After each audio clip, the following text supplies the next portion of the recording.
రుణమాఫీకి సంబంధించి చర్యలు తీసుకుంటున్నారు. దానికి సంబంధించి క్లియర్ కట్ విధి విధానాలను కూడా త్వరలో వెల్లడించబోతున్నారు. కానీ రైతు భరోసా గతంలో రైతు బంధుగా ఉండింది, ఇప్పుడు రైతు భరోసాగా మారింది. గతంలో ఎకరానికి 10,000 రూపాయలు ఇచ్చేవారు సంవత్సరానికి, ఇప్పుడు దాన్ని 15,000కు చేయబోతున్నారు. అయితే కొన్ని మార్గదర్శకాలను మార్చే దిశగా అడుగులు వేస్తున్నారు. దానికోసమే రేవంత్ రెడ్డి ప్రభుత్వం మొన్న జరిగిన కేబినెట్ భేటీలో ఒక కేబినెట్ సబ్ కమిటీని నియమించింది. మల్లు భట్టి విక్రమార్క సారథ్యంలోని సబ్ కమిటీ రైతు భరోసాకు సంబంధించిన విధి విధానాలపై అధ్యయనం చేసి సంబంధిత వర్గాలతో, రైతు సంఘాలు, రైతు కూలీ సంఘాలతో సమాలోచనలు జరిపి పూర్తిగా ఒక నివేదిక ఇచ్చిన తర్వాత, జూలై 15వ తేదీ నాటికి నివేదిక ఇచ్చిన తర్వాత దానికి అనుగుణంగా రైతు భరోసాను ఎవరికి అప్లై చేయాలి, ఎవరికి లబ్ధిదారులకు ఇవ్వాలి, ఎవరిని మినహాయించాలి అనే విషయంలో ఒక విధి విధానాలను, షరతులను, కండిషన్స్ని ఖరారు చేయబోతున్నారు. దానికి సంబంధించిన వార్త కనిపిస్తుంది. నమస్తే తెలంగాణలో రైతు భరోసా ఎవరికి వద్దు, నిబంధనలపై కాంగ్రెస్ సర్కారు కసరత్తు, రైతుల నుంచి అభిప్రాయాల సేకరణ, రైతు వేదికల్లో నేడు ప్రత్యేక సమావేశాలు, సీఎం అంటే కరెక్షన్ మాస్టర్ తుమ్మల అంటూ వివరాలు కనిపిస్తున్నాయి. రైతు భరోసా ఎవరెవరికి ఇవ్వద్దు, ఏ ఊళ్ళలో ఎంతమందికి కోతలేయాలి, ఎవరెవరిని అనర్హులుగా ప్రకటించాలి, కొంతమంది రైతుల మీద అనర్హులు అనే ముద్ర వేయడానికి ఎలాంటి నిబంధనలు రూపొందించాలి.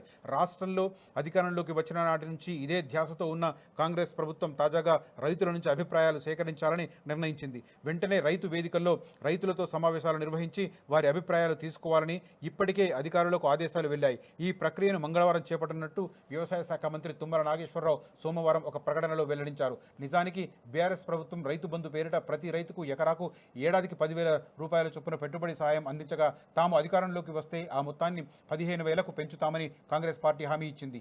రైతులకు, కౌలు రైతులకు కూడా ఎకరాకు 15,000 చొప్పున ఇస్తామని ఎన్నికల మేనిఫెస్టోలో ప్రకటించింది. తీరా అధికారంలోకి వచ్చిన తర్వాత రైతు భరోసా అందరికీ కాదు కొందరికే అన్న చర్చను లేవదీసింది. దీనిపై అసెంబ్లీలో చర్చించిన తర్వాత విధి విధానాలు ఖరారు చేయబోతున్నారని తెలుస్తుంది. నిజానికి రైతు భరోసా, రైతు బంధు కావచ్చు, ఇప్పుడు రైతు భరోసా కావచ్చు, అందరికీ ఇవ్వాలంటే ఇవ్వవద్దన్న అభిప్రాయమే ఎక్కువగా వినిపిస్తుంది. ఎందుకంటే 100 ఎకరాలున్న భూస్వాములకు, ఆసాములకు ఇవ్వాల్సిన అవసరం లేనే లేదు. ప్రజాధనం వారికి ఎందుకు కట్టబెట్టాలి అన్న అభిప్రాయాలు చాలామంది వ్యక్తం చేస్తున్నారు. ఇప్పుడు ఆ ఫిల్టర్ కార్యక్రమాన్ని ఈ ప్రభుత్వం చేపడుతున్నట్టుగా కనిపిస్తుంది. అయితే దీనిలో కూడా లొసుగులు వెతికే పనిలో కొంతవరకు పడ్డ పరిస్థితి. దానికి సంబంధించి మరి సబ్ కమిటీ ఎలాంటి నివేదిక ఇస్తుంది, ఆ నివేదిక ఆధారంగా ప్రభుత్వం ఎలాంటి నిర్ణయం తీసుకుంటుంది, ఎప్పట్లోగా ఈ పెట్టుబడి సాయం రైతులకు అందుతుందన్నది మాత్రం ఇంట్రెస్టింగ్గా మారింది. ఎందుకంటే ఆల్రెడీ ఖరీఫ్ సీజన్ ప్రారంభమైపోయింది.